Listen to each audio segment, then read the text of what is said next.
தந்தை, மகன், தூய் ஆவியாரின் பெயராலே ஆமேன். இயேசு கிறிஸ்துவின் அன்புமிக்க சகோதர சகோதரிகளை உங்கள் அனைவருக்கும் கிறிஸ்து இயேசுவின் அன்பு கலந்த வணக்கத்தை தெரிவித்துக் கொள்கின்றேன். இன்று நற்செய்தி பாகமானது யோவான் நற்செய்தி 5ஆம் அதிகாரம் 1 முதல் 16 வரையுள்ள திருவாக்கியங்கள். குறிப்பாக 14வது வாக்கியம். இயேசு நலம் அடைந்தவரை கோவிலில் கண்டு, இதோ பாரும், நீர் நலம் அடைந்துள்ளீர். இதைவிட கேடானது எதுவும் உமக்கு நிகழாது இருக்க இனி பாவம் செய்யாதீர் என்றார். நாம் பார்க்கிறோம், இயேசு தான் அந்த மனிதனுக்கு சௌக்கியத்தை கொடுக்கின்றார். சௌக்கியத்தை பெற்ற அவனை பார்த்து மீண்டும் தெய்வம் சொல்ல வார்த்தை, இதைவிட உனக்கு கேடானது எதுவும் வராமல் இருக்க இனி நீ பாவம் செய்யாதே. அப்படி என்றால் மறுபடியும் நான் பாவம் செய்தேன் என்றால் இதைவிட கேடு நமக்கு சம்பவிக்கும்.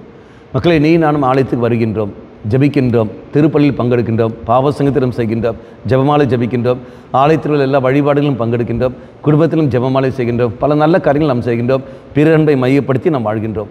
பல நன்மைகள் நாம் செய்கிற சமயத்திலும் ஆலயத்து மத நாம் மன்றாடுகின்ற பொழுது தெய்வம் நமக்கு விடுதலையும் சௌக்கியம் தருகின்றார். நம்முடைய நோய்களிலிருந்து நாம் விடுதலை பெறுகின்றோம், பல மனக்காயத்திலிருந்து நாம் விடுதலை பெறுகின்றோம். ஆனால் விடுதலை பெற்ற நாம் அதுக்கேற்ற ஒரு வாழ்க்கை நாம் வாழ்கிறோமா என்பதுதான் கேள்விக்குறி.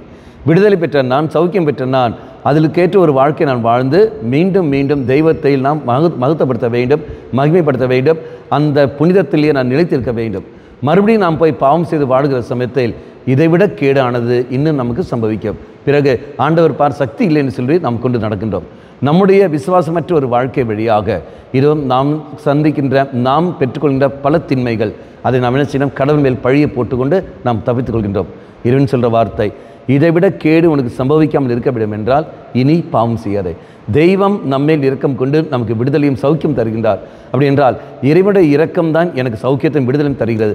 அந்த இரக்கத்தை பெற்று நான் அதுக்கேற்ற ஒரு வாழ்க்கை வாழ வேண்டும் ஒழிய அகங்கார சிந்தனையோடு எனக்கு விடுதலை நான் விடுதலை பெற்றுவிட்டேன், நான் சௌக்கியம் பெற்றுவிட்டேன், இதோ நான் கடவுளோட அருகில் இருக்கிறேன் என்று சொல்லிக்கொண்டு அகங்கார சிந்தனையோடு நான் நடக்கிற சமயத்தில் நிச்சயமாக அது நம்மை பாவத்துக்கு வழிவகுக்கும்.